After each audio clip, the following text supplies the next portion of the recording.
Burada bir tane kafası yaralamış sadece. Ha bunlar gözlük kaldı.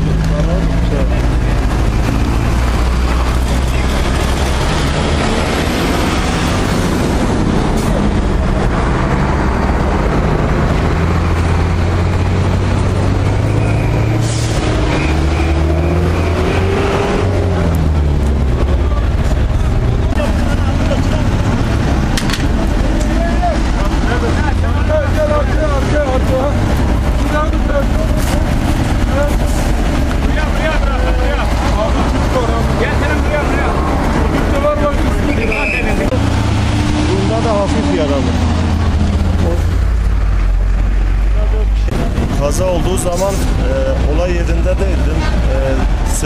Söylediklerine göre tırın sıkıştırmasıyla, Broadway sıkıştırmasıyla şu taşların üzerine geliyor. Tabii Şahin de gelince motorcu kim? Ha sen misin? Hadi canım çek bak burada bir araçlar almışsın. Karşıdan geliyordu. Yani emniyetten Edremit yoluna. Karşıdan sıkışınca tır sıkıştırdı Broadway. Sıkıştırdı. Arkadan vurduğunuz gibi bu tarafa attı. Attığı gibi diğer arabaya düştü. Diğer araba da buradan devam ediyor. Diğer arabada kaç kişi vardı arabalarda? 5 kişi vardı. Düşünce takla atmaya başladı diğer araba. Daha başka bir şey yok. Tırda kaçtı zaten. Tır kaçtı? Tır tespit edilemedi. Yok valla onu görmedik. Hani plakasını görmedik. Ölü yaralı falan. Bayan çok ağır. Bayan ölmüştü. Bayan ölmüştü. Bayan ölmüş. Ben bayanı kendim çıkarttım. Bayan ölmüştü.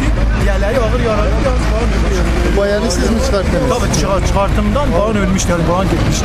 Var mıydı abi? He, bayan ölmüştü ama diğer bir genç çok ağır yaralıydı. O da genç de her an bir yarım saat 10 dakika kadar genci geçti. Ön arabada kaç kişi vardı? Diğer arabada 4 kişi yaralı vardı. Onlarda fazla bir şey yoktu. Hasar yoktu. Broadway'daki bayan mı? Yok. Şahin'deki bayan ölmüştü. Şahin'deki bayan ölmüş. Şahin'deki bayan ölmüştü.